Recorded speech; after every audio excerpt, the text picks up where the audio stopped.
Moms! Good day! Hello, hello, hello! So, tayo ay muli nagbabalik sa paggagawa dito sa ating store kasi next Monday na ang pasukan. So, kailangan matapos na natin everything dito sa sa ating store, no? Actually, mangilan-ngilan na lamang. So, meron tayong yung lamesa, yung pintuan ng CR. Ayan. Andito. Ito po. Ayan. And yung ating lutuan, i-double wall na lang yan ng steel matting and itong lababo. So, bumili ako ng L-bar. Yan, ang ating L-bar. Gagawin ko siya magiging patungan ng mga items. Siguro, pag na itong lababo kasi. Or pwede rin naman maliit lang. Mga ganyan lang siya. Kasi dyan ko ilalagay yung dishwashing, sponge, pot holder, anything na may kinalangan sa paghuhugas. Then the rest dito na yung mga stocks. Ayan. Ayan doon. So dyan ilalagay ibang stocks ng mga toyo, suka, or dito. Wala, sorry. Ayan. Dito rin nalagyan din natin siya ng ganito. Since dyan yung lutuan, dito natin ilalagay yung or kasi kaya yung singawan mo or baka dito na lang dito ko na lang ilalagay yung ito, yan, para dyan nakalagay yung toyo, suka, ganyan, so para maayos lang siya. Dito yung ibang mga stocks natin. Yan. So dumating na rin yung mga laki ng lamok. Dumating na rin ibang plywood natin na kakailangan na natin pang double wall, pang finishing sa ibang mga wala pang cover and sa ating pintuan. So later meron tayong project. Actually kasama ko yung ating dalawang recruit na mga boys. So sila maghuhukay sa likod kasi gagawa ako na magiging daanan ng tubo. Ilalagay siya sa ilalim. Sabi ko kasi kay kuya ang suggest ko, sana yung tubo na daluyan ng tubig na manggagaling sa CR is nakalubog sa lupa. Para na sa ganun, hindi siya sasabog or hindi siya masisira agad yung tubo, baka mapakapakan o mabasag ka agad. So, pag nasa ilalim ng lupa, at least dire-diretso siya. Papunta siya dun sa kung saan matatapon yung tubig na galing sa lababo. So, abangan niyo yan later. So, ngayon, since wala naman yung iba mga trabahan, ako nagagawa nitong pag-release kasi naturuan ako ni Daddy Jun nito. Ang ano lang, mamaya simulan na namin sa likod. Sayang para kaunti na lang din yung gagawin.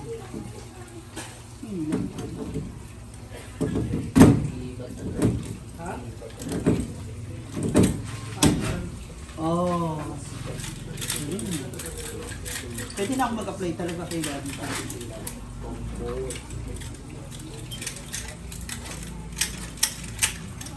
Ay, lumagas. Ayun.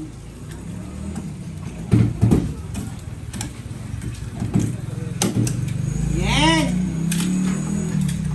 Yan, dito sa likod ng pwesto ng store natin. Ayun na yung pinakalikod. So, iiwalay natin yung mga yero. Hinay-hinay ha. Dahan-dahan lang. At yung mga kahoy, iiwalay natin. Para na sa ganun. Mabilis siyang makukuha kung may dapat silang kunin. Kung may dapat gamitin. Yung kahoy muna kaya, yun o. Igilid lang. Mga pako ha. Dahan-dahan.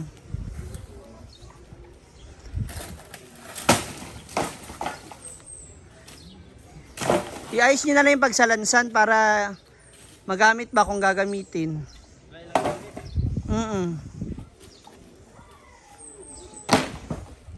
Ayun yung ito yung pinakalikod na part ng store natin. Oh.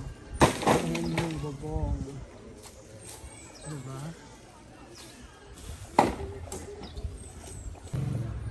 Unsa man? Pero, Alin yung kahoy?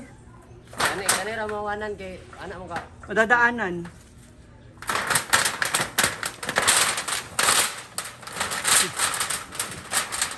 Punas-punas mo dyan. Sabi. Pinto ba daw? Hindi, wag mo isandal dito. Ito, dapat ko. Oh. Wag lang sa may butas ha.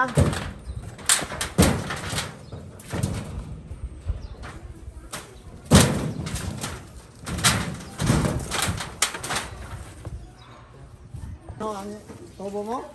Apo. Sana magiging sukat niyan. Ay, sana magiging daan.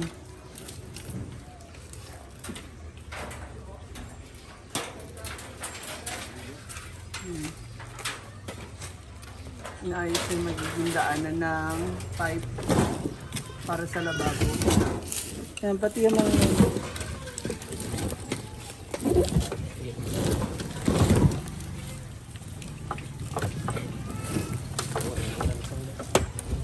Yung iba, kuya, na ano, na kahoy na pwedeng gawing paan ng lamesa. This.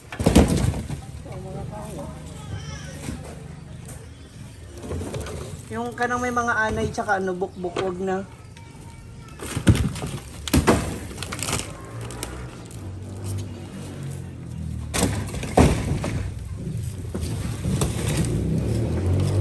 Paano magiging daan yan, kuya?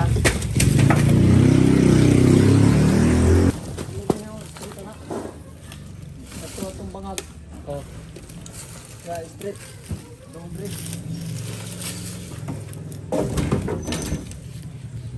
Straight lang. Siguro sa dre. Eh, dito takarumbo na kay alam atong kuan. Straight ra din ilbo. Lang kita dito kay oh, ano, itong bangag. Rumbuhon na rin yung bangag. Oh. Lalaliman lang. Oh, dito medyo Mababaw. malalim. Dito na banda malalim-lalim yan. Kasi paganan yan eh. Mga pababa. Oo. Tapos ito. Wala na to. Kung kaya lang uli, para medyo malalim-lalim. Ingatan lang to. Yung mga itim. Ayun, pagdadaanan lang muna ng tubo. Tsaka na yung ano. Oo. Ay, ingat lang kayo dito. Ano ha? Yung mga ano kasi dyan, may mga hose. Na nakaano ba? Nakabaon. Amay mo na recruit ba? Ingatan. O, ano muna, ipala muna bago siya... Amay iyan day. Kailan yun yan? Iyan na. Ate ano mo, wala na? Wala na, kiungab. Ayun nga, iyan ba? Iyan? Oo. Trabaho mo. Okay ba? Ayan ang mga dili. Ayan. Yung PVC pipe. Tanaw mo tong hose. Parang bitin. Tulong ka metro. Sabi mo, tulo ka metro. Oo. Sakto yan? Tulong ba dito metro? Mura lang magduha rin eh. 3. Oh. Diba? Bitin. Tulong ka metro po. 3 meters yan. Oh, diba? Isa. Papunta yan dito sa ano? Sa CR, ay sa lababo. Hindi ba magtulog? Oh, diba? Ah, manito. Hindi, ano ko. Ah, Nag-ribit ako. Hindi, andyan. kinuha mo nga. Opo. Kakasya yan dyan. Pang ano?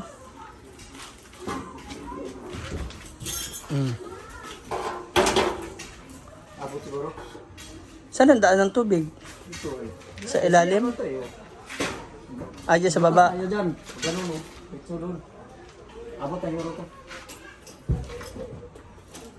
Sure? Kuya, parang gusto ko tuloy mag, ano, Hindi naman pa. Luto ah. 3 nga. Kaya nga inano kita eh. Sure ka 3 meters? Gusto kong gawing 5 ba? Sinukat ko nga doon yun eh. Oo. Ano ba to, butas? Tama. May tama pa ata.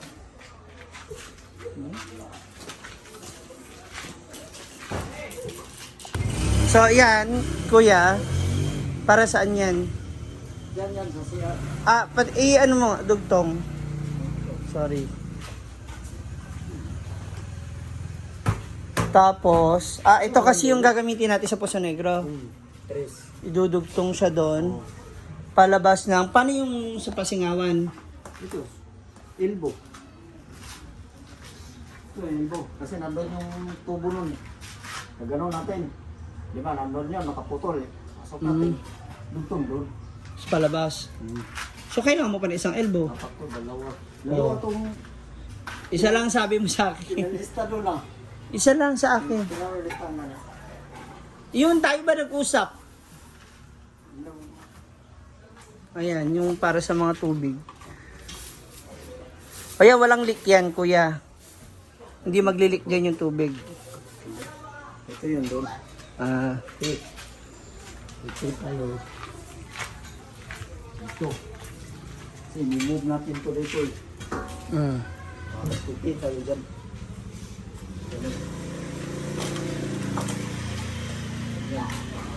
Sa kabila, nakaganito.